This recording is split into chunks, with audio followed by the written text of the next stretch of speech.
Good morning. How are you today? Well, it's slightly overcast, but it's pleasant and there's a nice breeze. Kind of the breeze you have just before a rain, which is possible. Let's see, short take. We had our Democratic primaries in Virginia yesterday, and McAuliffe swept the state 62.3%. The Attorney General, the incumbent Mark Herring, he also won handily. So the ticket is set, and we're on to battle in November, and I think we have a very strong lineup. So I'm very hopeful that we'll be able to combat a far-right candidate they've chosen to lead their ticket. I'm betting that I guess those crazy policies will work. And when I say policies, the Republicans really haven't had a policy except to be against. And I think that's helpful. And have had such a constructive governor before as McAuliffe. Short take, I think the White House did a great thing breaking off negotiations as they were going nowhere with the West Virginia Republican senator who is representing their caucus. I expect he'll give a chance to other ways, and then he may have to go it on his own. Those of us who are impatient think he should do it right now. I continue to be upset on two levels about our immigration policy, at least as stated, and how we stated it. I don't think it sends a good signal to America that we're telling people just don't come. I think it has to be more nuanced. And I think, although maybe the Republicans would like a bad photo op for our vice president at the border, I think there are ways to handle that. And I don't think a glib expression that I'm not going to Europe. Don't get me wrong, I support our whole team, and every day I celebrate the fact that we have this battery in the White House, that we have the Biden-Harris team. And so we all want our team to do the best because there is a great abyss of terrible policies and autocracy over the cliff if we don't get this right. But it seems to me that not only does it sound wrong and seem to contradict our policy about how we deal with immigrants who are literally fleeing death and poverty in a place in the world where climate change, as some call it, and global warming, as I call it, is pretty disastrous. So we have to show more heart. We have empathy at the wrong times, and we have warrior status at the wrong times. This is something that has to be handled delicately, because back here at home, we would like Latin Americans to believe they can safely vote for this team and not find that there's a promise gap between what's said during an election and what is performed at the election. Another thing that's got me upset, because there's a trend line now, we have enough data points. Garland's Department of Justice is actually going to defend religious organizations against the anti-discrimination provisions of the LGBTQ laws. So what is this? You can love to hate in the Christian religion, and our Justice Department is going to protect that? That's crazy. It's absolutely crazy. It's bad policy. What does the Constitution mean if you can write out exceptions for rights when the government is wrong? And we're giving money to these organizations as well, which defies separation of church and state. But to be supporting organizations that are against individual human rights, that are against the administration, that are using their religious exemptions as a way to organize politically, that's just not acceptable. It's been true most of my life, but it seems to be worse now.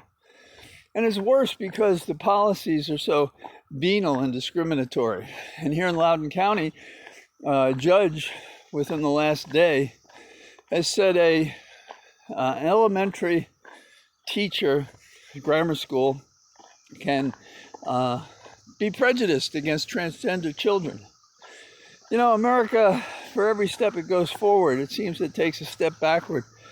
Now, this judge who did this is a former Commonwealth attorney. I think he goes to the same church as the petitioner in the case. I'm not sure.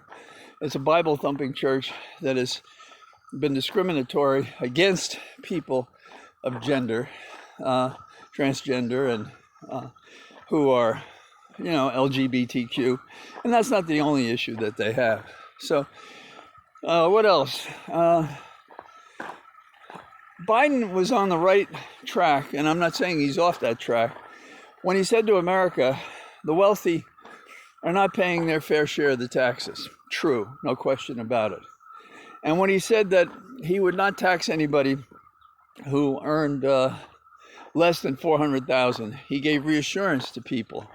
And when he said he was going to use those funds to rebuild the nation, to deal with its infrastructure, he had a resounding support across the body politic. And he hasn't yet contradicted that. He has talked around about it, but he hasn't done anything to his policy terms. And when we read how Jeff Bezos, yes, I use Amazon like everybody else, paid little, and Musk and others have paid little taxes, you have to say, why don't you guys belly up and say you're for paying more taxes? And whether or not they say it, we should be demanding more taxes. They don't share the wealth of productivity from the workers. So they take this excess profit to themselves, and then they choose to give it back for a local museum or something, which is not bad, but it's wrong.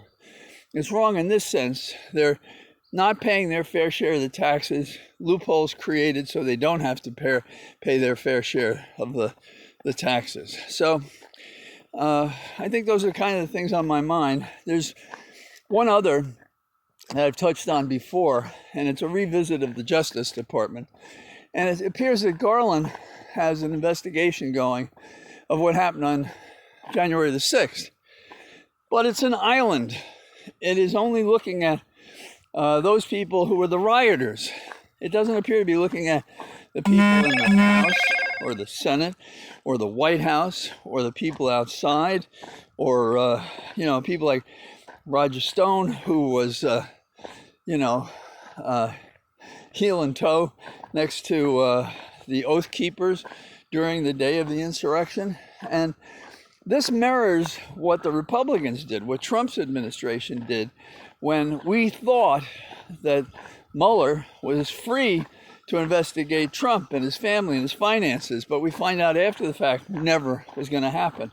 And now they're doing the same thing. They're throwing us a bone that they're prosecuting the rioters, but they're not fully prosecuting them, and they're not looking up the ladder.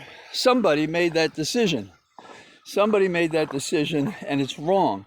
If we don't have an accounting for these people, we invite another insurrection event, perhaps in August, when the conspiracists are saying, oh yeah, that's when he whose name we choose to forget would like to resume the office that he unworthily held for too long a period of time.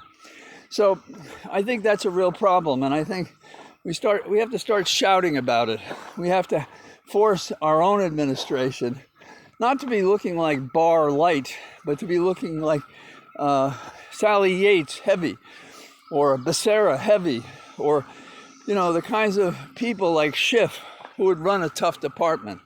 Garland's a disappointment to me. Increasingly, we see a data array that suggests that he's not doing what he needs to do to protect the nation, to protect the democracy. So, okay, a couple of things on my mind. Talk to you tomorrow. Be well. Bye-bye.